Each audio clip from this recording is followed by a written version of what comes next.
Ouais, petit complément par rapport à ce que je disais tout à l'heure concernant le muguet, parce que là on est le 1er mai, hein, comme je disais, et qu'il n'y en a pas du tout dans le secteur, il n'y a plus du tout d'ail des ours non plus. En fait, ça fait plusieurs jours que j'y réfléchis, j'ai une potentielle explication. Le truc c'est que là, on a changé de terrain, je crois. Alors déjà par ici, ça ressemble à des pinèdes un petit peu.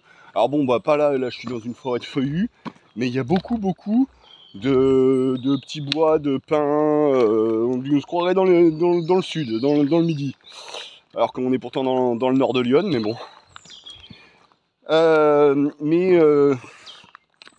Moi j'avais remarqué là, depuis quelques jours, ce qu'on appelle, tiens bah, en voilà un, des blocs erratiques. Enfin, en tout cas, il me semble que c'est des blocs qui sont potentiellement erratiques, parce que c'est-à-dire que au milieu d'une plaine comme ça, ou pas forcément d'une plaine d'ailleurs, on trouve d'énormes blocs.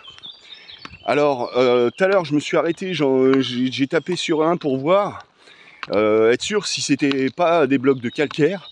Et non, c'est bien ce qui me semblait, c'est des blocs. Alors là, en l'occurrence, j'ai l'impression que c'est du grès. Et là, on voit pareil par terre, tous les cailloux là, c'est tout du silex.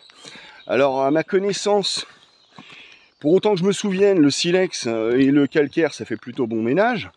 Donc moi, je pensais qu'on était toujours sur une terre calcaire, sauf qu'en réalité, il se pourrait bien que la nature du sol ait suffisamment changé, qu'elle soit. Il me semblait bien avoir remarqué que c'était un petit peu plus sablonneux. Et donc en fait, je pense que c'est ça. C'est que d'un terrain argilo-calcaire, comme en Côte d'Or par exemple, ou dans l'Aube, là on est plus... alors je saurais pas donner les noms exacts géologiquement, mais un terrain donc plus sablonneux. Mais pas le même sable que par exemple dans le Morvan, où c'est du sable de... comment dire, de... zut, c'est pas du basalte, c'est... si, du basalte, si, c'est ça. Et là, en fait, c'est plus du sable qui provient de l'érosion de grès, en fait.